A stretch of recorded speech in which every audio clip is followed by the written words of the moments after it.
En este tiempo de tanta tecnología, permítete ser humano. La obsesión con la perfección es una coraza que protege un corazón anhelante de autenticidad.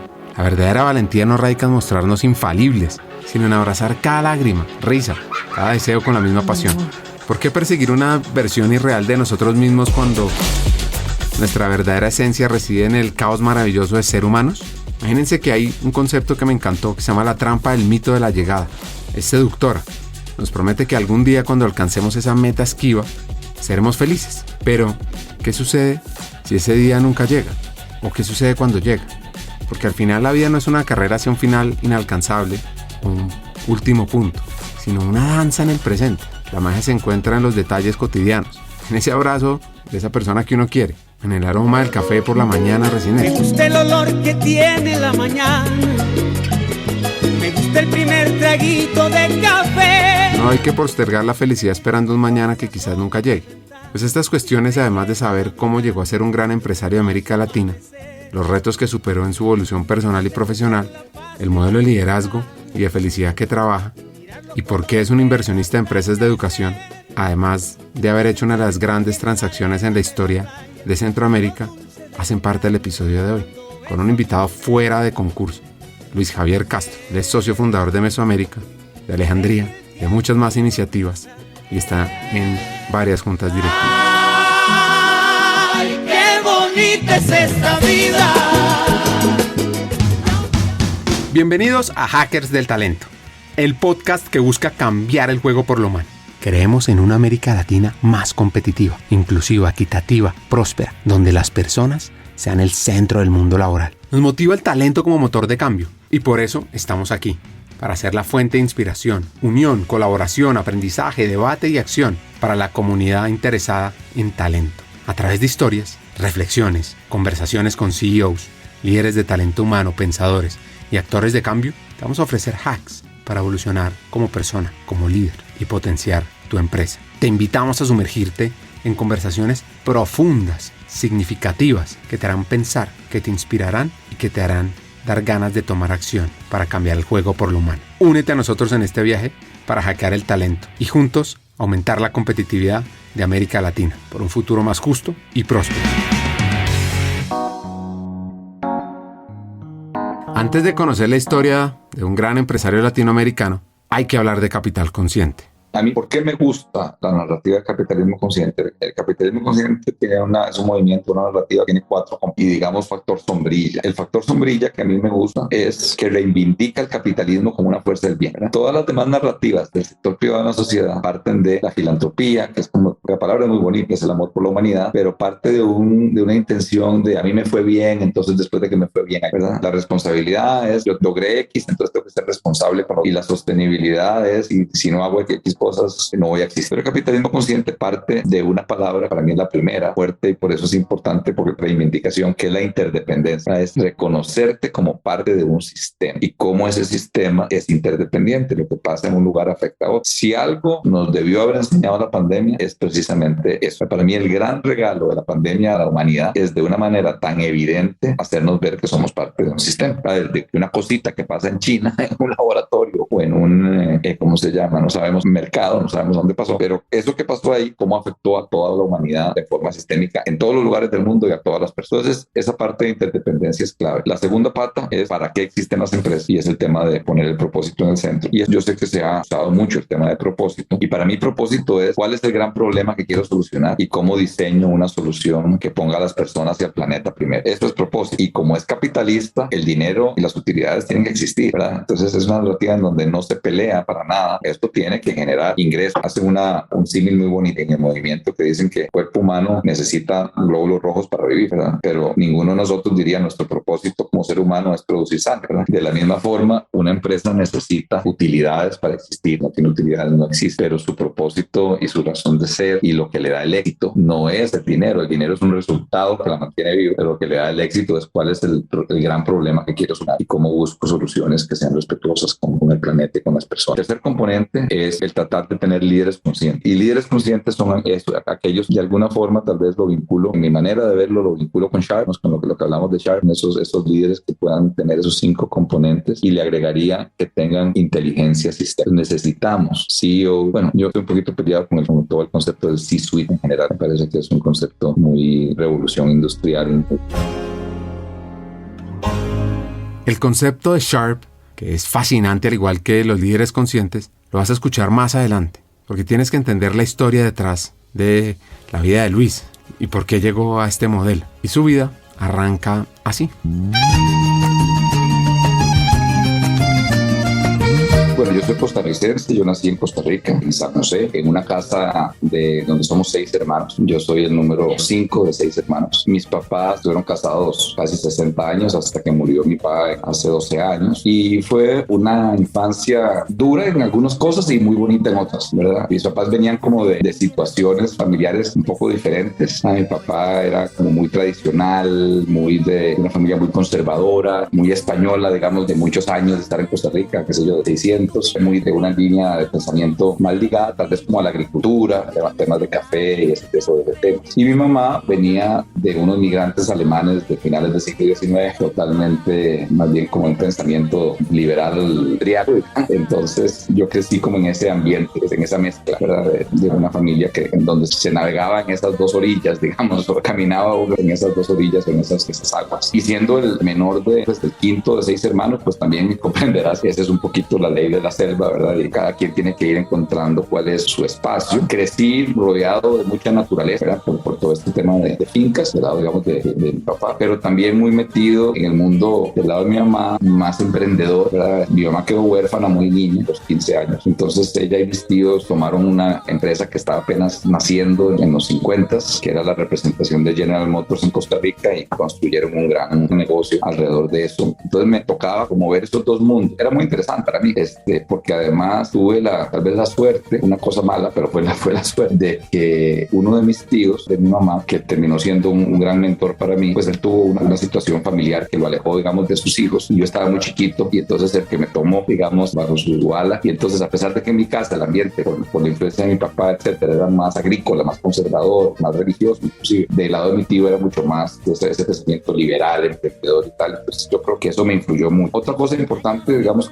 que a mí me marca es más como a nivel de la adolescencia. Pues sí, tuve una adolescencia un poco más compleja, era pequeñito, era gordito, no jugaba muy preguntón, muy como que me gustaba la conversación de adultos, tal vez por esta relación con mis tíos y tal. Entonces sí tuve una adolescencia complicada. Yo diría que fui víctima, digamos, de mucho bullying, y eso me afectaba bastante. Y tenía, gracias a Dios, como estos dos tíos, este tío que te mencioné, que era esta figura que se volvió casi un ícono a nivel de Costa Rica, que fue el que trajo la primera franquicia de McDonald's fuera de Estados Unidos en 1969. Fue el fundador de Pops, que en Colombia se llama Popsi, pero él fue el fundador de esa marca. De hecho, los londoños la trajeron de Costa Rica en una negociación con mi tío, metidísimo en abrir la bolsa nacional, la bolsa nacional de valores de la DO, el primer banco después que los habían sido nacionalizados, los primeros bancos privados. Él fue el fundador del primer banco privado post-nacionalización. Una figura de ese tipo. Y por otro lado, había otro tío, hermano de mi papá, que era una figura también bien importante para mí, porque él se fue a pelear la Segunda Guerra Mundial como voluntario cuando tenía 19 años.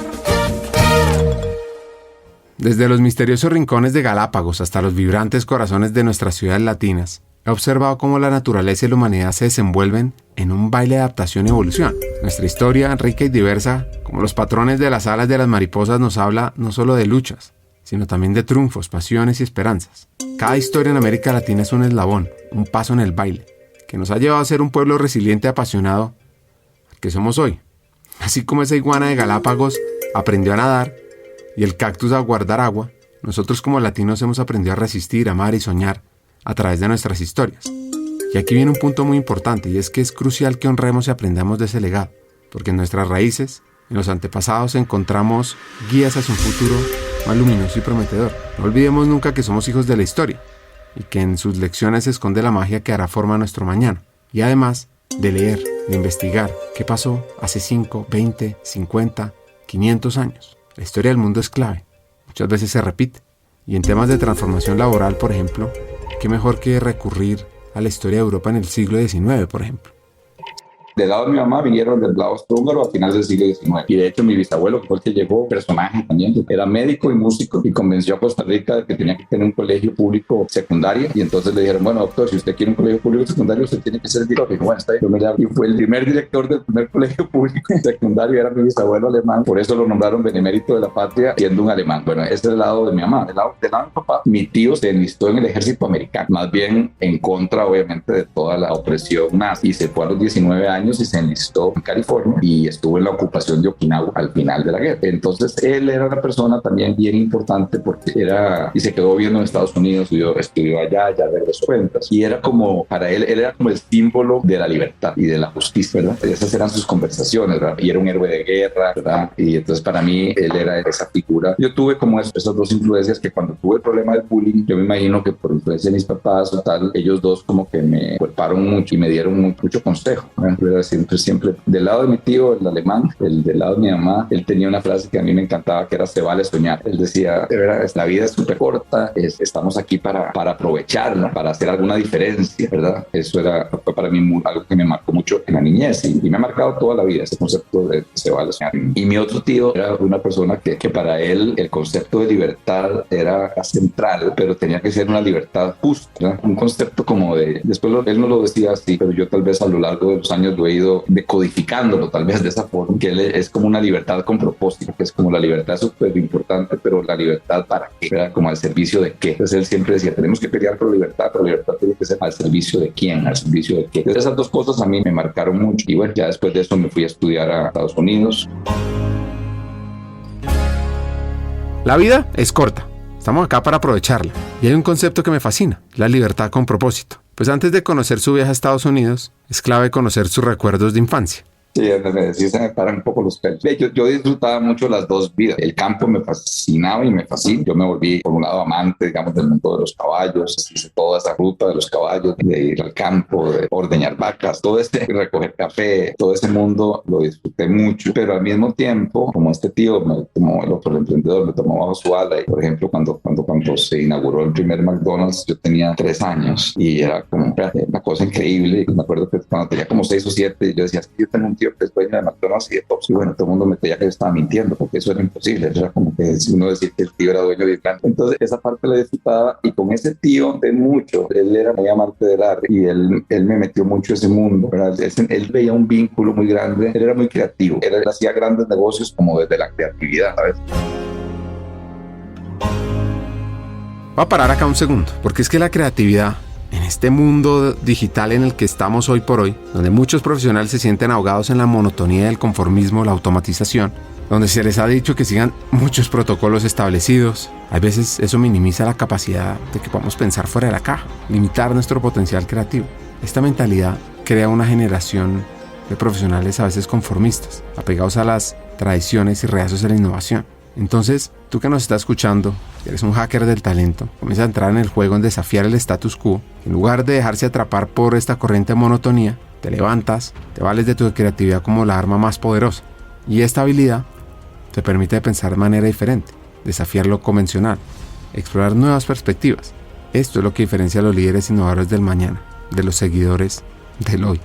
Esta es una invitación a que cultives tu creatividad, porque no es solo para salir profesionalmente, sino cómo abordas los desafíos, cómo percibes las oportunidades, cómo construyes un futuro, cómo creas un puente que nos lleva de un presente incierto hacia un futuro brillante y lleno de posibilidades. Así que es importante aprender a pintar, a escribir, a estar en la naturaleza, a leer todo tipo de libros de literatura, porque ahí podemos mejorar el mundo que vivimos. Y esta competencia va a ser clave en la historia de José. Él tenía como la capacidad de imaginarse futuros que no existían, ¿verdad? Y eso se lo daba, creo yo, el vínculo que él tenía con todos los artistas. Le gustaba componer música, hizo las primeras bienales en Rica, similares a veces a las bienales de Medellín de los 60s y 70s. Él hizo eso en Costa Rica, entonces le ayudaba a los artistas jóvenes, componía música, entonces tenía una mezcla como de una bohemia creativa, pero al mismo tiempo de emprendedor de esa época. Y yo eso lo disfrutaba mucho también, muy contrastante a ir a ordeñar la vaca y montarse en el caballo y recoger café, pero yo estaba en esas conversaciones, digamos, cuando él está en grupos de artistas y tal, entonces le agarré mucho gusto al arte desde esa y de hecho yo pues he tenido una trayectoria importante en ese campo, pero ha sido, digamos, una trayectoria muy parecida a lo que él me inculcó, ¿verdad? Que era más bien cómo apoyar hasta los movimientos artísticos y al artista, porque de ahí va a venir un desarrollo, va a venir una nueva manera de pensar y puede venir un nuevo futuro, puede venir una nueva idea. Y de hecho mi colección refleja mucho eso, es una colección más de precios que de productos, ¿verdad? Y bueno, pues de eso podemos hablar más adelante, pero sí, ese contraste en mí es bastante fuerte. Y mis hermanos no lo vieron tanto, digamos, una cosa interesante, de esos 6, mis hermanos mayores vivieron mucho más la realidad del lado de mi papá, ¿verdad? Crecieron más en ese mundo y tal vez la circunstancia mía de que mi tío tuviera este divorcio y no veía a sus hijos y yo estaba más cercano a él, me hizo ver desde muy chiquito esos dos mundos.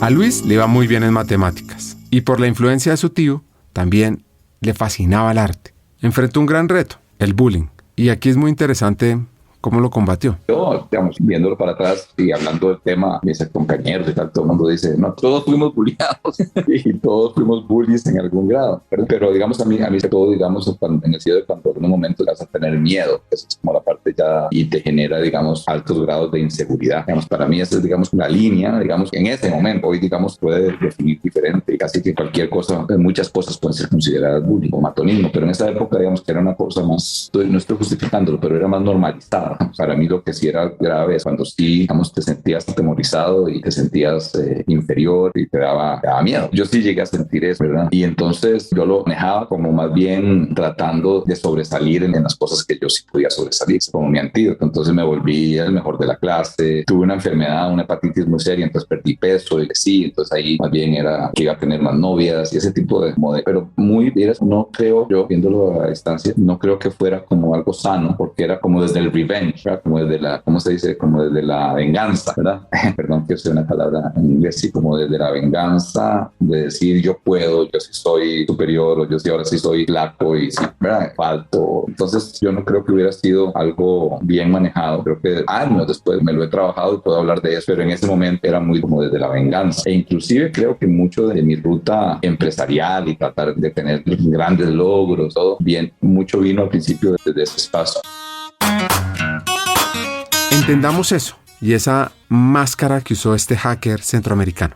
No, que te decía que cuando tenés esas situaciones, ¿verdad? Donde te sentís humillado, te sentís traicionado, son como sentimientos naturales cuando estás en esa etapa como del bullying, te pones máscaras, ¿verdad? Te pones la máscara. Dicen que cuando tenés un problema serio de humillación, te pones una máscara como de Save the World, como salvador del mundo, ¿verdad? Una máscara que normalmente la gente que se siente humillada se la pone como para defenderse. Y cuando es más bien una herida de traición, podría también interpretarse como eso. La máscara normalmente es como el control, que yo usé esas dos máscaras mucho y algunas veces la sigo usando, ¿verdad? Esa máscara de bueno, yo ahora voy a hacer salto al mundo, ¿verdad? Y voy a luchar contra esa injusticia y esa humillación y además tratando de controlar lo más que pueda las cosas. Y al final te das cuenta que son máscaras y que más bien cuando las logras identificar, puedes como ver la herida y perdonarla de alguna forma. Ahí es cuando ya te sentís más pleno. Pero yo sí creo que por muchos años fueron esas dos máscaras las que me movieron.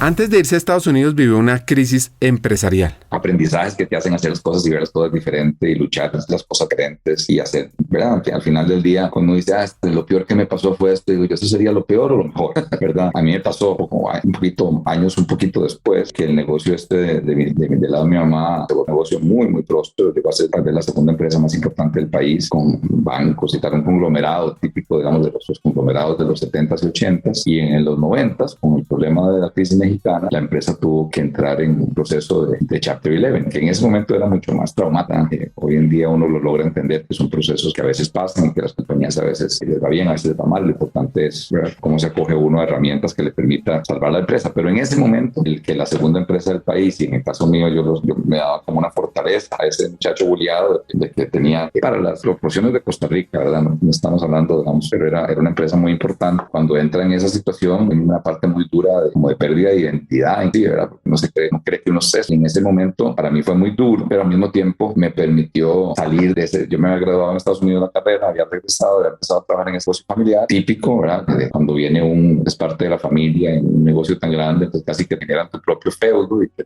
tú lo manejas y tienes 22 años y te tratan como si fueras un ejecutivo de 50 o 40, ¿verdad? Y cuando viene este tema, es un choque con la realidad de decir, no, yo tuve que salir de esa empresa, me fui a mi maestría becado, tenía a mi familia la posibilidad de pagar estudios, entonces me becaron, una beca del gobierno americano, que me la gané. De hecho, no me la querían dar porque decían que yo lo podía pagar y de hecho no podía. Entonces, al final, pues fue duro poder demostrar que yo no podía pagarlo y fui becado. Y en ese momento fue muy duro, pero si yo lo veo para atrás, las dos cosas que creo que lo del bullying y lo de la quiebra, digamos, son probablemente las dos cosas que más marcaron que hiciera las cosas diferentes, digamos, los últimos 40 años de mi vida o 30 años de mi vida. Seguramente a ustedes les ha pasado que han enfrentado algún momento difícil en el mundo del trabajo. Y en ese tiempo está uno nublado. Pero cuando uno ve cómo evoluciona ese gran reto, se da cuenta que nos hizo más fuertes, que aprendimos, que evolucionamos. Aunque en ese momento no lo tengamos tan claro ni lo esperamos.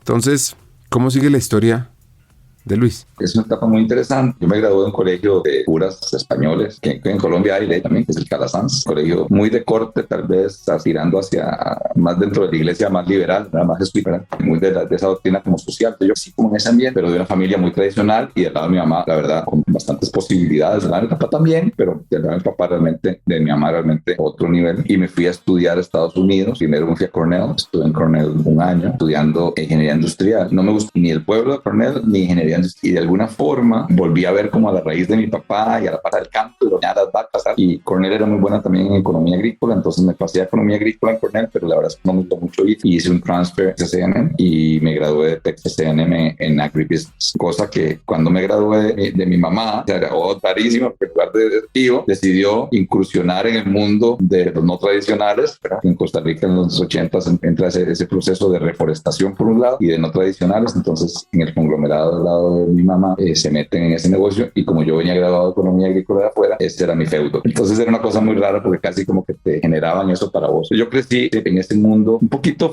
no sé si es fantasía o no, tal vez es natural en el mundo del family business, pero viéndolo ahora, después de que yo pues monté mi propia empresa y fue más en el mundo más americano de private equity, consulting e inversiones, cuando lo vuelvo a ver y lo veo, era como una fantasía rara para una persona joven en donde casi que se te prescribía que tenías que ser y hacer. Te entendía como para todo esto era para uno y uno tenía que seguir como en ese paso, digamos, más tradicional y familiar. Y esa filosofía sí era de los dos lados, era de que los negocios eran para la familia y ese modelo de family business era algo de ambos lados. Pero cuando viene la crisis financiera, como que me obliga a mí a buscar mi propio futuro y armar mi propio futuro de cero. Yo la verdad cuando me gradué de la universidad en pregrado, empecé a trabajar ahí en el negocio familiar. Antes de la quiebra, yo en el 91 dije, yo me quiero salir, ya la situación estaba compleja, pero no me había llegado todavía el tema de quiebra. Y ahí es donde aplico a la beca, me voy porque mi tío y todos me dicen, nosotros no le vamos a pagar si usted no quiere trabajar con la familia. Digamos, es una cosa muy... Entonces, tal vez como para forzarme a ganar, que no tuviera esa rebeldía, me voy becado y cuando regreso es que viene la quiebra. Es en esos 2 años que me voy es donde realmente se consolida la problemática. Y fue muy duro para mi mamá, para mis tíos,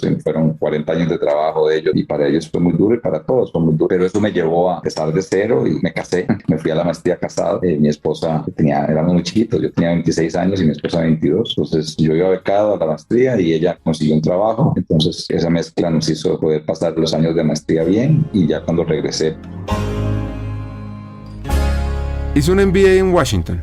Su sueño era ser emprendedor y no uno cualquiera, un emprendedor social.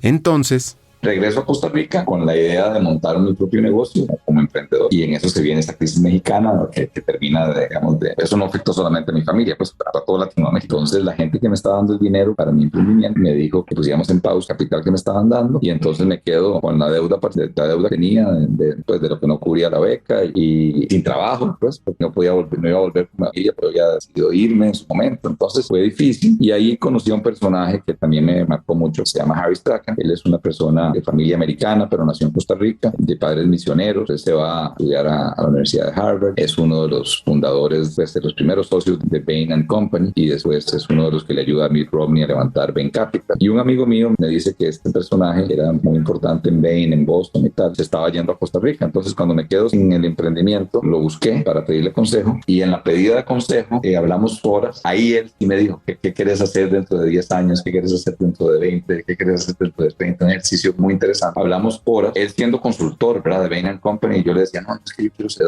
odio la consultoría, me da mucha pereza. Y bueno, fue una conversación muy rica y me dio varios consejos. Y cuando llegué a mi casa, tenía una llamada de él y me ofreció trabajo. Entonces, mi primer trabajo fue con Bain, con él, en la oficina de Costa Rica, que de ahí veíamos todo Latinoamérica. Esto estamos hablando en el año 94. Yo estuve en la maestría del 92 al 94. Trabajé en Bain con él del 94 al 96, pero en una llamada él me dice: la verdad es que tu perfil no es para Bain, pero yo quiero que trabajes en Bain conmigo 2 años, que te formes en todas las herramientas de consultoría de Bain, porque mi ilusión es que podamos hacer un vehículo de private equity en Latinoamérica que no existía. Bain Capital, que fue de los primeros en Estados Unidos, había nacido en el 84, eso era solo 12 años después, y era un concepto muy... Entonces yo le dije que sí, me encantó la idea, y en el 96 fundamos él y yo Mesoamérica, siendo el primer private equity fund, digamos, de Centroamérica seguro, y creo que fuimos tal vez el segundo o tercero de toda Latinoamérica. Fascinante, ¿no? Y a ti te pregunto, hacker que nos estás escuchando, ¿qué quieres hacer y lograr al 2030, al 2040, al 2050? ¿Lo has pensado? ¿Lo has dibujado? Porque eso puede llevarte a lograr esos sueños. Les voy a contar una historia de una compañía que se llama Bain & Company, que la fundó William Worthington Bain Jr. cuando estaba trabajando en Boston Consulting Group. En el año 70, Bruce Henderson, director ejecutivo de BCG o de Boston Consulting, dividió su empresa en 3 mini empresas competidoras: azul, roja y verde. Billy Bain y Patrick Graham encabezaron el equipo azul. El equipo azul representó más de la mitad de los ingresos y beneficios de BCG. Ganó la competencia interna. Después de la competencia, Bill Bain se sintió cada vez más frustrado por la espera hasta la jubilación de Henderson. El enfoque de consultoría basado en proyectos de la empresa y la negativa de la gerencia a ayudar a los clientes a ejecutar los consejos que les daba a las compañías, pues hizo que Bill Bain se sintiera un consultor en una isla desierta, escribiendo un informe, poniéndolo en una botella, arrojándolo al agua y luego pasando al siguiente. Pues imagínense que Bain fue el sucesor esperado de Henderson dentro de BCG, a principios de los años 70. Pero en 1973, 3 años después de la decisión del equipo competidor de Henderson, Bill Bain renunció para iniciar su propia compañía de consultoría. Ahora entendamos esta historia de emprendimiento que, como dice Luis, Es una historia muy bonita. Él tenía la idea de hacer en Mesoamérica, que era traer el concepto de Bain Capital a la región desde que nos tocó. No voy a decir que esa fue mi idea, fue idea de él. Y yo fui formado para ser su primer empleado, realmente su primer manager. Y él tenía en mente a otro señor que yo tenía en esa época de 28 y ese otro señor tenía como tal vez 38, 40 y Harry era un señor grande, ya de 50 y tanto, como de mi edad, como de 56, 57. Y él tenía a este señor en mente para ser su socio. Entonces empieza a pasar el tiempo y ya yo estoy los 2 años de entrenamiento en Bain y Harry y el otro señor no se ponen de acuerdo y tal. Entonces me empezó a agarrar un poco de ansiedad de que la cosa no estaba pasando y entonces me contacté con un ex compañero de la maestría, estaba viviendo en Washington, para pedirle consejo y llamé, obviamente, después de la maestría y después de 2 años en Bain, empecé a conocer un mundo muy diferente, como el mundo mundial, porque yo diría que tal vez antes de eso era una cosa muy costarricense, ¿verdad? Tal vez puede sonar muy interesante, ¿verdad? El papá agrícola, el otro alemán y tal, pero era una cosa muy provincial. Con Bain y Georgetown se me abre mucho el mundo, a entender cómo funciona ese otro mundo. Y entonces me engolosiné con la idea de poder trabajar en private equity y no veía yo que tomaba atracción. Entonces me entrevisté en Estados Unidos con 2 private equity, me hicieron oferta y yo regresé con Harry y con el otro señor. Les dije, bueno, ¿esto va a empezar o no va a empezar? Porque tengo una oferta afuera y quiero saber si esto va. Y entonces me dicen, no, tenés razón, la verdad es que si queremos que esto vaya, vamos a arrancar ya. Entonces deciden ellos 2, Harry y Walter Kissing, se llamaba el otro señor, deciden fundar Mesoamérica y yo iba a ser su manager. Y entonces en eso les dije, bueno, la verdad, si yo voy a ser empleado de ustedes, empleado de un private equity grande de Estados Unidos, prefiero irme. Yo me quedaría si me hacen socio. Y sí, la verdad es que ahora me da un poco de risa porque tal vez era poco atrevido. Y la verdad, ellos 2 muy generosamente me dijeron, y la verdad es que sí, y yo pensaba que me iban a dar un 5% y tal. Y dijeron, bueno, seamos socios en terceras partes. Y entonces fundamos Mesoamérica, un tercio, con la circunstancia particular que Harry le dicen de Bain, no, sí, o está en Bain no está en Mesoamérica. Igual pasó cuando Mitt Romney hizo Bain Capital, usted tuvo que ir de Bain, o sea, usted tiene que decidir en cuál de las dos compañías se queda. Y él dice, no, la verdad es que yo no estoy listo de dejar Bain, entonces él se queda en Bain y nos endosa las acciones a Walter y a mí 50-50, entonces quedamos 50-50, este señor Walter Kisling y yo, y Harry queda en Bain. Teníamos una relación muy cercana, de hecho compartíamos oficinas y tal, pero él queda del lado de Bain. Hagamos una pausa. Como sabes, en Hackers del Talento estamos en una misión: cambiar el mundo laboral por uno más humano, inclusivo, próspero y competitivo. No lo podemos hacer solos, para nada. Necesitamos tu ayuda. Te invitamos a compartir este episodio con una persona, con alguien que quieras, con alguien que sientas que puede aprender, que puede evolucionar con los hacks que compartimos en este episodio, porque juntos vamos a inspirar a más talentos a sumarse a este movimiento de humanizar América Latina. Y si quieres unirte, si quieres profundizar y estar a la vanguardia, suscríbete al podcast, síguenos en LinkedIn para recibir noticias diarias, suscríbete en nuestra página hackersdeltalento.com, al newsletter Cartas al Talento, y no te pierdas la oportunidad de marcar la diferencia en este mundo laboral y así transformar la vida de millones de personas, porque juntos podemos hacer lo posible. Nosotros ya estamos aquí, dando el primer paso. ¿Y tú? ¿Te unes a nuestra misión de cambiar el mundo laboral por uno más humano? Hagámoslo juntos. Sigamos con el episodio. ¿Qué pasó con Harry, con el negocio? Y anoten este concepto de mover la aguja. Cuando se monta la compañía y Harry le cuenta a Bain que está en dos lugares, le dicen, no, se tiene que escoger uno de los dos. O sea, los estatutos de Bain no te permiten ser socio de Bain y además ser socio de un Mesoamérica. Entonces pasa muy rápido. Pero ahí no se acaba la historia con Harry. Fue muy bonita porque yo empezamos con un fondo muy pequeño, eran $20 millones, en donde las familias centroamericanas que Harry había invitado a ser parte de Bain Capital, es una historia muy bonita. Cuando Mitt Romney está levantando el primer Bain Capital, eran $20 millones, le estaba costando levantarlo y Harry le ayudó a levantar eso con familias centroamericanas muy grandes que él había conocido en INCAE, que es esta universidad en Centroamérica, y entonces estas familias invierten en Bain confiando en Harry, y Bain, pues los primeros 4 o 5 fondos de Bain fueron muy exitosos, fueron fondos de entre 8 y 10x, entonces estas familias hicieron capitales enormes con Bain, y cuando pasamos a Mesoamérica ellos estaban felices de experimentar con nosotros en Mesoamérica. Entonces teníamos esa relación con estas familias que también eran los de Bain, ¿verdad? En la parte de consulting, y entonces yo era este muchacho joven de 28 años que de un momento a otro estaba trabajando de la mano de este ícono americano de Bain Capital, con estas familias centroamericanas súper poderosas que eran los clientes en consultoría y ahora eran los socios en el fondo, y fueron unos años de un aprendizaje enorme, pero yo como me frustré un poco con el modelo de fondo porque empezamos a ver mucha cosa de 96 al 98, ahí fueron 2 años en donde seguía siendo socio de este otro señor Walter Kisling, y empezamos a hacer el modelo tipo tradicional de private equity. Empezamos a ver la cantidad de proyectos centroamericanos, realmente el proyecto no era latinoamericano, vimos como 130 empresas y no pudimos hacer ninguna inversión por X o Y razón, eran muy pequeñas, no tenían la masa crítica, no podías accesar al management. ¿Por qué? Porque con 20 millones podías hacer deals de 2 para diversificar el fondo, y el modelo de Bain era para hacer con compras grandes. Bain terminó siendo, digamos, Bain hoy maneja más de $100 billones activos. Entonces empecé a hacer algo que yo no sé si eso también lo vinculo como con esa creatividad de mi tío y tal. Empecé a decir, puchica, si vamos a hacer algo, hagamos algo grande y hagamos algo que mueva la aguja. Y entonces, ¿en cuál industria puedo mover una aguja grande? Y entonces, telecomunicaciones estaba pasando por un proceso muy interesante. Se estaban privatizando las empresas de telecomunicación, eran del Estado. Al privatizarse las empresas de telecomunicaciones, el sector de telecomunicaciones se estaba abriendo a competencia y al mismo tiempo estaba bastante incipiente, estaba naciendo, digamos, por lo menos en esta parte del mundo, la tecnología celular. Entonces, con mi equipo, que éramos solo 2 personas y yo, que era un fondito pequeño, desarrollamos una estrategia de montar un operador celular, y esa era una estrategia de $1,000 millones. Y entonces el señor Kisling, muy buena gente, muy amigo mío, yo lo quiero mucho, me dice, no, la verdad es que usted se volvió loco. Nosotros tenemos un fondo de 20, ahora usted viene con una idea de que quiere hacer un negocio de 1,000, eso no es para lo que nos unimos. Y entonces él, que se quería ir a Suiza y tal, porque él había hecho mucho dinero en otros negocios, me dice, yo le vendo el 50% de las acciones. Entonces yo le compré el 50% de las acciones de él, y como no tenía plata para pagarle, le dije, bueno, si sale el negocio de Telefónica, le doy la mitad de la comisión inicial, no del carry, pero sí de la... Y él me dijo que sí. Y entonces me dediqué como 1 año a tratar de montar ese negocio de telecomunicaciones. Y una de las familias grandes centroamericanas me dijo, mira, yo esto lo veo súper difícil, porque es un proyecto de $1,000 millones, un operador centroamericano celular, pero si logras convencer a alguno de los operadores grandes, ya sea Bell South o Telefónica, en ese momento todavía se llamaba Telefónica de España, de que esta idea tiene mérito, nosotros te apoyamos con una cifra importante. Entonces, con ese respaldo, nos fuimos a hablar con los diferentes operadores y, historia larga, corta, convencimos a ambos de que la estrategia era una estrategia adecuada.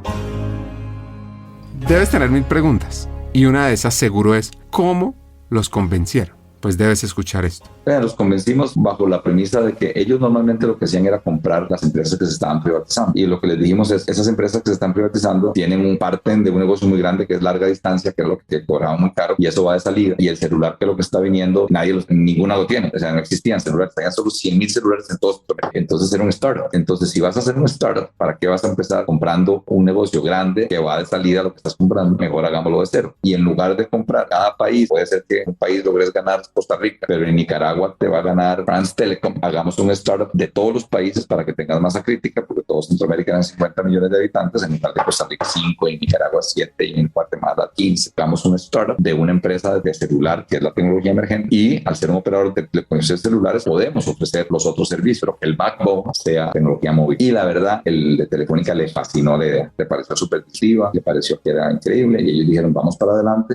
Yo estaba claro que ellos eran los operadores, entonces ellos pidieron tener el control. Yo les dije que no, que fuéramos 50-50, dijeron que sí, y entonces entramos en una relación 50-50, Telefónica con el 50%, y en ese momento, con el respaldo de esta familia centroamericana que había puesto una cantidad importante como compromiso, nos fuimos a levantar los fondos del resto, y en 3 meses logramos levantar $250 millones. Telefónica puso los otros 250 y levantamos alrededor de 500 millones de deuda. Antes de seguir con la historia, quiero hacerte una invitación. Este 19 de octubre, reserva el espacio. Ocurre un gran evento presencial en Bogotá, People Day por Book. Es una instancia anual para el encuentro de toda la comunidad de HR a nivel Latinoamérica, en torno a las tendencias en gestión de personas. Podrás aprender, generar conexiones, compartir prácticas y, sobre todo, vivir una experiencia única a favor del bienestar organizacional. Si quieres ser parte de esta transformación, ingresa a www.peopleday.lat/Colombia. Bueno, y si estás en México será el 28 de septiembre, en Chile el 5 de octubre y en Perú el 19 de octubre. Volviendo al episodio, hay que aplaudir, hay que celebrar y reflexionar sobre el éxito que tuvo tan joven.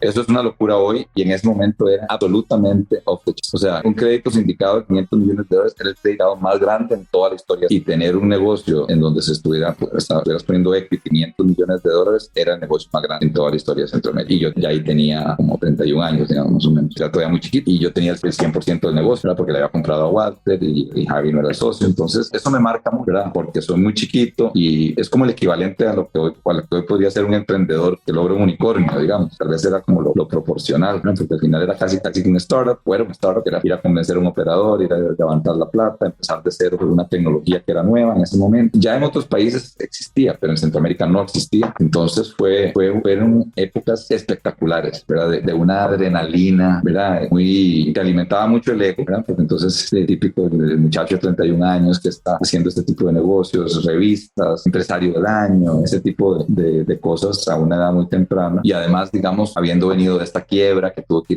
irse becado. Era una historia como interesante de contar. Los medios les gustó mucho ese concepto, y eso fue bueno, pero también fue malo, ¿verdad? Luis se envolvió en el éxito y quiere hacer más, pero, ¿está listo para devolver?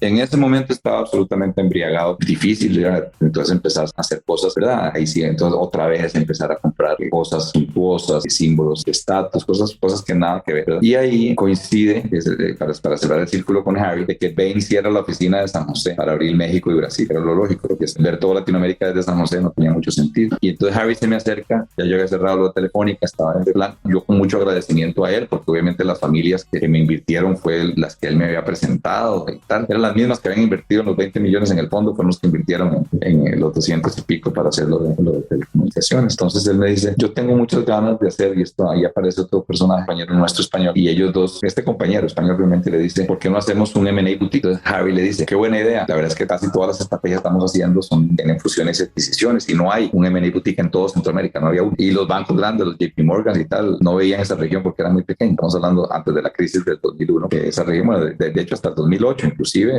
la primera crisis del 2009 fue la del bubble del tech, pero digamos hasta el 2008, la crisis inmobiliaria, los bancos grandes americanos no veían a Centroamérica. Entonces teníamos todos los contactos del mundo por Bain, las familias estas que tenían negocios grandes que se iban a vender, grandes multinacionales queriendo entrar a Latinoamérica. Entonces este español tuvo esa idea. Entonces Harry le dice, no, ¿sabes qué? Yo si lo hago, me gustaría hacerlo con Luis Javier, que él acaba de cerrar este negocio telefónico, digámosle que hagamos algo juntos. Entonces ellos dos se me acercaron, y ahí en el 98, que es cuando se cierra el negocio de Telefónica y ellos llegan, es que nace Mesoamérica. Mesoamerica Investments como empresa, en donde yo le regreso a él y él me dice, bueno, pero ¿cómo hacemos, Luis Javier? Porque esto que tengo es una idea y usted tiene este negocio con Telefónica de 1.000 millones, ¿cómo lo hacemos? Y entonces yo le regresé y le dije, no, una tercera parte cada uno. Y entonces ahí empezamos, Harry, el español y yo, en terceras partes, Mesoamerica Investments, que tenía una pata, que era lo de Telefónica, que después eso evolucionó. Hicimos lo mismo que hicimos con Telefónica en varias industrias, también energía renovable, convertimos en más grande de Centroamérica, en casi Centroamérica llegamos a tener 400 megas de eólico y solar, empezando en el 2001. Voy a hablar de renovables normal, pero no. Compramos la primera planta eólica de Latinoamérica y con ese equipo crecimos a 400 y después invertimos 800 megas adicionales en México. Pues llegamos a tener 1.200 megas, que eso más o menos es una inversión como de 2.500 millones de dólares. No en equity, porque eso se apalanca mucho, apalanca un 80%, pero igual era un negocio grande. Eso lo tuvimos por 20 años, se vendió en el 2020. Y así, en el lado ese invertimos mucho en private equity y nos volvimos en el lado de M&A la empresa más importante de la región. Movimos casi 14.000 millones de dólares en transacciones del 98 al 2010. También muy excitante y mucho ego. Entonces, mucha información, transacciones muy grandes, mucho ego. Y ahí llegó una persona, pero me preguntabas cómo lo manejé, una persona a la vida. Tal vez antes de eso, no sé si te interesará, pero con Harry, cuando nació Mesoamerica Investment, hicimos todo un análisis de qué queríamos en eso, porque una de las que influyó mucho a mí a que le dijera que sí a Harry, que éramos la repartición en terceras partes y tal, fue mi esposo, que ella me decía, chica, mucha gente me decía que no, que ya yo tenía este negocio gigante, porque iba a hacer esto. Ella me decía, lo de Telefónica es un deal, pero vos siempre has soñado con él. Y Harry fue el que tuvo la posibilidad de hacer una institución. Entonces, cuando nos unimos, diseñamos Mesoamérica partiendo de 3 principios. Un principio era, pensemos en cosas suficientemente, en mover la aguja, en cosas suficientemente grandes para poder atraer el mejor talento. Si no pensamos en cosas suficientemente grandes, va a ser muy atraer el mejor talento. Segundo, llamemos a todo lo que hagamos un experimento. Liberémonos de esas barreras de la equivocación. Llamemos a todo lo que hagamos un experimento. Y el tercer principio era, nos puede ir bien haciendo el bien. Entonces, desde que arrancamos, montamos una fundación donde el 5% de todas las utilidades iba a esa fundación. Yo la presidía y yo empecé a dedicarle entre un 30 y tal vez en algún momento, un 50% de mi tiempo a las cosas de la fundación. Y eso evolucionó de una forma muy interesante. Entonces, es parte me parecía importante recalcar, digamos, por esos 3 principios de cómo arrancamos. Pero en algún momento, y tal vez por medio de que teníamos la fundación y tal, se me acerca a unas personas, yo diría que es como la cuarta mentora en esto, ¿no? Porque si te has dado cuenta, como el tema de mentores ha salido, pues los 2 tíos fueron grandes mentores, después Harry Strachan se vuelve un mentor fundamental y aparece esta cuarta persona, que es una amiga, a invitarme a ser parte de una junta de una organización que había fundado su papá, que era llamada la Asociación Empresarial para el Desarrollo. Hoy se llama la Alianza Empresarial para el Desarrollo, pero en ese momento se llamaba la asociación. Y el papá era un CEO de una empresa muy grande en Estados Unidos, muy vinculado con United Way, ese modelo, digamos, filantrópico americano, y él quiso montar esta organización. Entonces ella se me acercó para invitarme a ser parte de la directiva. Fue muy interesante esa conversación porque me invitó a la directiva y en 15 minutos le dije que sí, pero me dijo, mira, yo te veo tan exitoso, lo que has logrado tan joven y tal, pero siento como que has perdido tu esencia, ¿verdad? Y te has vuelto muy egocéntrico, estaba tomando mucho, y es típico, revistas, éxito, embriagado en todo sentido. Entonces yo le dije, pues chica, nadie me lo había dicho y la verdad es que tenés razón. Y empezamos a hablar mucho ella me empezó a introducir en el tema de la meditación. Descubrí un lugar que se llama La Montaña Azul en Costa Rica, que es un espacio que dan chikung, meditación. Entonces fui a ese lugar y yo siento que eso como que me salvó la vida porque me enseñó como a darme cuenta que mi esencia era otra, me enseñó a entrar como en niveles de presencia, fuerza, es decir, y a tratar como de manejar ese ego, ¿verdad? Que no creérsela uno tanto, al final uno es más como un instrumento en ciertas circunstancias y uno pues toma lo mejor de esas circunstancias para hacer lo que mejor pueda hacer, pero a veces las cosas van a salir, a veces no, y para mí eso fue súper importante. Si no hubiera sido por eso, no sé qué ruta hubiera tomado, pero todas prácticas, digamos, que fueron influidas por Alexandra, creo que hicieron que pudiera los siguientes años navegar mejor. ¿Anotaron los 3 principios? Hagamos cosas que muevan la aguja para atraer el mejor talento. Todo es un experimento y generemos impacto social. Pues resulta que Luis Javier Castro empezó un viaje de autodescubrimiento en 2 temas. Yo me metí mucho a investigar como 2 cosas. En esa época se me abrieron como 2 nuevos horizontes. Uno era cómo, y eso fue parte de esa organización que entré a la junta directiva y que al año la presidí por 12 años, era investigar cuál era el rol del sector privado en la sociedad. Eso me empezó a apasionar. ¿A cuál debía ser el rol del sector privado en la sociedad? Y el otro punto que empecé a investigar mucho es cómo encontrás la felicidad. Y ahí fue donde empecé a dedicarle como 50% de mi tiempo a esos temas, los 50% a la firma. Seguía presidiendo la firma yo y tal, pero llegué a dedicarle hasta un 50% de mi tiempo a esos 2 dos temas. Y en el tema para no desviarme al otro tema del tal vez lo podemos tocar después del rol del sector privado en la sociedad, me empecé a investigar mucho este concepto de la felicidad y encontré un modelo que me gusta mucho, que es un modelo que desarrolló Tal Ben-Shahar, no sé si es el que daba la clase de felicidad en Harvard. Él desarrolló un modelo que se llama SHARP, que yo lo utilizo mucho. SHARP tiene 5 componentes. La S lo que busca es que te enfoques en tus fortalezas, la S de strength en inglés, y es muy partiendo como de la psicología positiva, que es cómo identificas en qué sos bueno, potencias en lo que sos bueno versus lo típico, digamos, de la consultoría que te lleva al benchmark, que es decir, cómo mejoro en lo que soy malo para tratar de llegar al promedio, versus cómo utilizo mucho de mi tiempo en hacer lo que hago bien, súper bien, para ser, digamos, de los mejores en eso que hago bien. No sé si me explico ese concepto, pero siempre que me piden más explicación, mi hija era pésima, mi hija mayor pésima en matemáticas, por la pobre llega pésima, y era muy buena escribiendo, y pasó todo su high school en clases de matemáticas para poder pasar con 6 de 10, y se hubiera dedicado todo ese tiempo a escribir, era espectacular. Entonces es ese concepto de encontrar las fortalezas hacia la H de Sharp es health, y eso me parece que es muy importante, el tema de salud, que se divide en 3, es comer bien, hacer ejercicio y dormir bien. Entonces todo está esa triada, que la mayoría de la gente sabe, la del ejercicio y la de la comida, pero la del sueño es súper importante. Entonces ahí también entré en estas prácticas de que duermo. Tal Ben-Shahar es un académico israelí especializado en psicología positiva. Se ha convertido en una figura supremamente influyente en el estudio y la promoción de felicidad y bienestar. Incluso sus clases en Harvard sobre psicología positiva y liderazgo se han convertido en una de las más populares en la historia de la universidad. Leyéndolo, él es un firme creyente que la educación debe ir más allá de las materias tradicionales para incluir lecciones sobre felicidad, resiliencia, bienestar. Porque cuando uno equipara a las generaciones futuras con herramientas para manejar el estrés, las adversidades y los desafíos emocionales, los estamos preparando no solo para el éxito en la vida, sino también para encontrar significado, bienestar y felicidad en el camino. Entonces, Luis nos mencionó el modelo SHARP. Ya sabemos lo que es la S, pero la H, la A, la R, la P.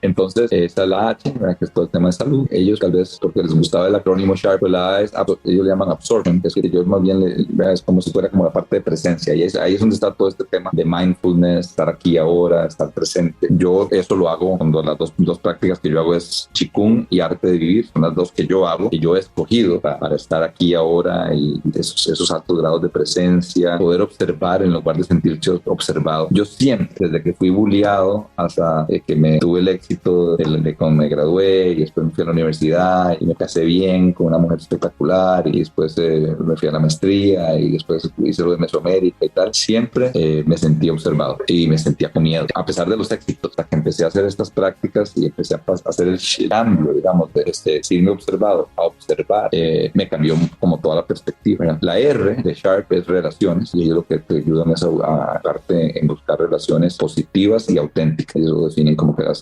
relaciones que realmente te potencian son las que son positivas, o sea, que te enfocas en las fortalezas del otro, pero desde la autenticidad. Porque si te enfocas en las fortalezas, pero no lo haces desde la autenticidad, puedes caer como en el vicio de ser un pleaser, es en inglés, alguien que está siempre adulando, un adulador. Tienes que enfocarte en las fortalezas de los demás y tuyas, pero desde ser muy auténtico definido como muy crítico y autocrítico, ¿verdad? Y la P es encontrar el propósito, para qué estás. Entonces, digamos, ese modelo de Sharp es un modelo que yo lo practico y lo trato de inculcar en los empleados, en los colaboradores, en las empresas donde invertimos, en las cosas que hacemos, como casi que una religión. Porque yo sí creo, Ricardo, que el mundo necesita líderes conscientes. La otra pata esa de cuál es el rol del sector privado en la sociedad, me metí mucho, primero obviamente de un mundo más de fundación y la propia de filantropía más siglo XIX, de donación, después tal vez modelos un poco más de filantropía más estratégica, luego un modelo de responsabilidad social empresarial, después nos metimos muy fuerte en el modelo de sostenibilidad, y todas estas son evoluciones de ese rol del sector privado en la sociedad. Y más recientemente, tal vez en el 2016, 15 por ahí, me metí mucho, y es como la narrativa que ahora estoy moviendo más, es la del capitalismo consciente, que es una filosofía que si tenemos chance, no sé, en las letras que nos faltan podemos profundizar. ¿Cómo puedes tú fomentar líderes conscientes? Es una pregunta que te deja este episodio, que deberías escribir y comenzar a pensar día a día. Pues imagínense que hoy Luis tiene 4 sombreros. Nosotros, yo diría que yo hoy tengo como 4 sombreros, ¿verdad? Un sombrero que es el que yo llamo el legado de Mesoamérica. Fueron inversiones que hicimos que todavía están vigentes. Nosotros, después de haber sido muy exitosos en el mundo de infraestructura, como te dije, entramos en telecomunicaciones, energía, televisión por cable, etc. Abrimos una oficina en Colombia en el 2008 con la idea de seguir invirtiendo. En el 2008 ya yo empezaba a ir a Colombia una semana al mes. 12, mi esposa me sugiere que por qué no vivimos un tiempo fuera de Costa Rica con los hijos. Entonces nos vamos a vivir a Bogotá, supuestamente 1 o 2 años, y bueno, en la actualidad estoy pasando 6 meses al año en Bogotá. Es una ciudad que nos ha cautivado, el país nos encanta. Uno de las personas que creció conmigo en Mesoamérica, América llegó a tener 60 profesionales que son en ese nuclear reactor, digamos, de decidir a dónde dices bastante. Uno de las personas que empezó conmigo y se hizo socio quería entrar en el tema de comidas, entonces ahí fue donde entramos en Oma Express, porque bueno, recientemente, después de mucho esfuerzo y trabajo, hemos tenido que entrar a una 1116 en esta semana, de hecho, en esas 2 empresas. Muy complejo, una industria muy difícil, la de las comidas, en donde nosotros tal vez no teníamos tanta experiencia y además pues nos tocaron muchas plagas. La devaluación, entramos a 1,800 pesos y está ahora a 500, luego la pandemia, luego la inflación, las tasas de interés. Entonces, bueno, tristemente hemos tenido que entrar ahí a una 1116 y luego tenemos otras inversiones como Alquería, que es una que adoramos, que va muy bien, tenemos el 35% de Alquería, luego tenemos inversiones en Chile, etcétera. Eso es lo que yo llamo el legado de Mesoamérica y a eso lo estoy dedicando como un 20%. Como otro 20% de mi tiempo se lo dedico al duro de Mesoamérica, donde me he movido a un rol más de mentor y embajador y dejar que el equipo de gente joven esté ahora ya dentro de eso. Y ahí nos estamos metiendo mucho en temas de planes, como más planetarias, como de salud del planeta, conservación, energía renovable, volviendo a los temas de energías renovables, economía circular, proyectos súper interesantes en ese mundo. Y ahí tengo ese rol más de mentor y embajador. Luego le estoy dedicando como del otro 60%, yo diría que más o menos 40%, a una empresa que fundé en el año 2021 que se llama Alejandría. Alejandría es una empresa 100% mía que abraza 2 conceptos, el concepto de capitalismo consciente. Entonces el propósito de Alejandría es construir una sociedad educada, conectada y empoderada para que las personas puedan florecer, básicamente. Y el otro concepto de Alejandría es entender que estamos viviendo en un mundo exponencial, ¿verdad?, en donde cambios tecnológicos tremendamente abruptos tenemos que entender y abrazar. Entonces en Alejandría dedico un 40% de mi tiempo y hemos hecho 11 inversiones a lo largo de estos años en esos 3 pilares, en el pilar de educación, en el pilar de empoderamiento y en el pilar de conexión o conectividad. Y luego el resto, el otro 20% se lo dedico a diferentes organizaciones en las que participo en las juntas directivas, sobre todo soy fundador del Aspen Institute de América y ahora estoy en el Advisory Board de Aspen Colombia. Estoy en la junta global de One Young World, que es una organización para juventudes espectacular a nivel global. Estuve por 6 años en la junta directiva de United Way Global, que es la ONG del mundo. Fui fundador, primer presidente por 12 años de Yo Emprendedor, una organización de emprendedurismo en Costa Rica. Ahora soy presidente emérito, entonces a veces me invitan, y también soy presidente emérito de la Alianza Empresarial para el Desarrollo. Entonces el otro 20%, digamos, estoy en estas juntas y en estas organizaciones. Bueno, y también estoy en la junta del Grupo de Energía de Bogotá. ¿Quieres potenciar a tu equipo, a ti, evolucionar hacia un nivel de desarrollo fuera de serie? Excelente, te tengo noticias. Hemos diseñado un programa de formación pionero en la región, con el propósito de equiparte con las habilidades, conocimientos y herramientas esenciales de talento humano para evolucionar en tu rol de liderazgo.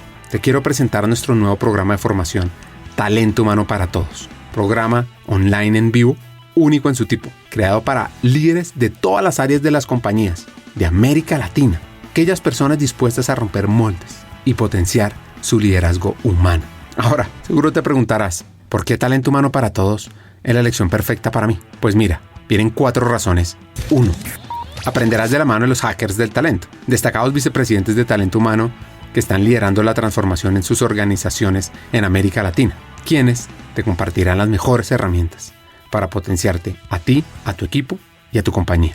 2. Te integrarás a una comunidad de estudiantes, de líderes visionarios, personas que como tú están decididas a marcar diferencias significativas en sus equipos, usando las mejores prácticas y herramientas de talento humano, porque es que talento humano no es un área, talento humano es de todos. 3. Nuestro contenido te va a dar una ventaja competitiva. Vas a aprender temas como la importancia estratégica de talento humano, cómo atraer y desarrollar el mejor talento, cómo crear modelos de compensación atractivos, sobre el poder de la cultura organizacional, change management, aspectos legales del mundo laboral, los desafíos del futuro del trabajo, la experiencia del empleado, el liderazgo transformador y también cómo gestionar la diversidad, la equidad y la inclusión. Y 4, por cierto, vivirás un aprendizaje interactivo, dinámico, con sesiones además de coaching entre pares, debates, desafíos. Y además podrás profundizar en tu aprendizaje al tener acceso a miles de contenidos asincrónicos para aprender a tu propio ritmo. Así que, ¿estás listo? ¿Estás lista para hacer esa chispa que impulse el cambio en ti, en tu equipo, en el mundo laboral de América Latina? Únete a Talento Humano para Todos. Comienza tu viaje hacia el liderazgo transformador. Es muy fácil. Regístrate ya en www.hackersdeltalento.com. Buscas Talento Humano para Todos. Te inscribes y arrancas a aprender. Eso sí, solo te digo, los cupos son limitados. Así que no esperes más. Tu equipo y América Latina te necesitan ahora más que nunca. Porque talento humano no es la responsabilidad de un área, es de toda una compañía. Y tú como líder vas a aprender cómo potenciarlo. Sigamos con el episodio. El tiempo es un recurso finito, lo sabemos. Lo que pasa es que a veces lo damos por sentado y se desliza entre nuestros dedos como granos de arena. En esta época moderna corremos a un ritmo frenético, intentando capturar cada momento y paradójicamente perdemos mucho en el proceso. Nos encontramos atrapados entre el remordimiento del pasado y la ansiedad del futuro, olvidando que la verdadera esencia de la vida se encuentra en el aquí y en el ahora. La felicidad no es una meta a alcanzar en un punto distante del tiempo. Es un viaje que se vive momento a momento. Cuando nos damos el permiso de detenernos, de respirar y estar verdaderamente presentes, experimentamos la vida en su plenitud. La risa de un niño, el sabor de una comida, un beso, el olor de la lluvia. Son momentos que si se aprecian plenamente, se convierten en eternos. Y ojo, el tiempo no es el enemigo de la felicidad, es su aliado. Nos recuerda la importancia de centrarnos en lo que realmente importa, de priorizar relaciones significativas, experiencias enriquecedoras y cultivar relaciones auténticas con uno mismo. Porque al final no se trata de cuánto tiempo tenemos, sino de cómo elegimos vivirlo. Y la invitación es muy simple: vivir conscientemente, apreciar el presente y buscar la felicidad en cada momento. Por cierto, este episodio es impulsado por Book. Es un software integral de gestión de personas fuera de serie que la está rompiendo en América Latina, donde no solo simplifica tareas de recursos humanos, incluye un módulo de encuestas, de beneficios, diseñados para amplificar la felicidad de los colaboradores, desde poder crear preguntas significativas, paquetes de beneficios a la medida, interpretar datos, entrenar a tu equipo. Mejor dicho, Book es el compañero ideal en tu misión de crear un entorno laboral realmente excepcional. Si quieres saber más, busca buk.cl, book.cl.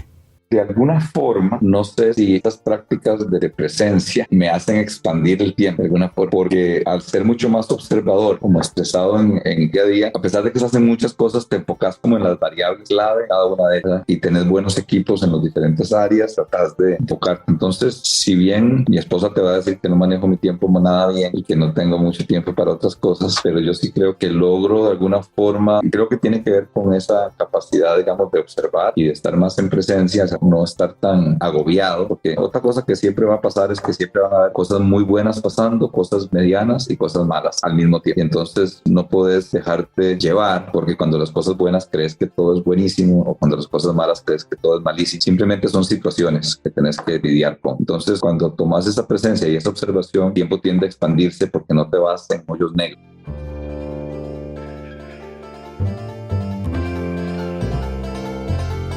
Hablamos sobre liderazgo consciente, pues esto también va de la mano de cultura consciente. Es que tal vez el cuarto punto antes de llegar a ese punto de capitalismo consciente es cultura consciente, ¿verdad? Entonces yo pienso que donde deberíamos estar trabajando para poder promover un mejor planeta en general, es poder ver los tres grandes retos: son la desigualdad o la equidad, el calentamiento global y la pérdida de la biosfera. Son los tres grandes problemas que tenemos como humanidad. Necesitamos tener líderes conscientes que además promuevan una cultura consciente en lo que hacen, y utilizando la fuerza del capitalismo, que es una fuerza que ayuda a atraer capital y talento para lograr propósitos, ¿verdad? Entonces el C-Suite para mí está anclado en un modelo de revolución industrial en donde, en lugar de pensar sistémicamente, tratar de simplificar el mundo, y entonces convertís el mundo, lo simplificás dividiéndolo, ya sea, digamos, si estuvieras en escuela en materias, entonces tenés una clase de matemática, una clase de ciencias, una clase de química, o en la empresa tenés alguien que de finanzas, alguien que de mercadeo, y entonces es una visión del mundo como si el mundo fuera una máquina, y una visión del mundo como si el mundo fuera complicado, y entonces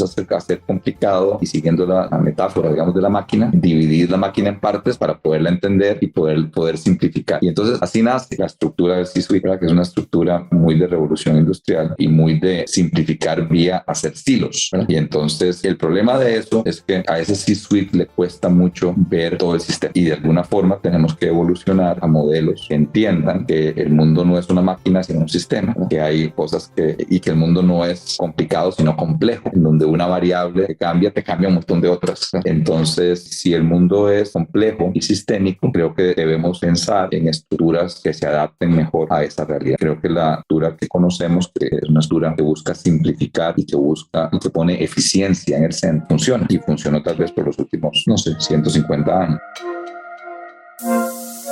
Para ir cerrando el episodio, un par de consejos. Yo creo que el mejor consejo que me han dado es nos puede ir bien haciendo el bien. Y creo que el mejor consejo que yo podría dar es cómo encontrás tu centro y tu fortaleza para poder ser lo que quieras ser. Luis Javier Castro es de esas personalidades únicas que encuentras muy de vez en cuando, que te inspira y te hace reflexionar. Y acá vienen mis 3 hacks. 1. Trabajemos en nuestro propósito, en nuestros sueños a 10, 20, 30 años y usemos el modelo SHARP. 2. Se vale, se puede y se debe crear negocios conscientes. Y 3. Es clave que tú y tu empresa promuevan un liderazgo consciente para un mejor futuro, para que la gente esté bien, para que la gente se sienta feliz de llegar al trabajo. Hasta un siguiente episodio y sigamos hackeando el talento.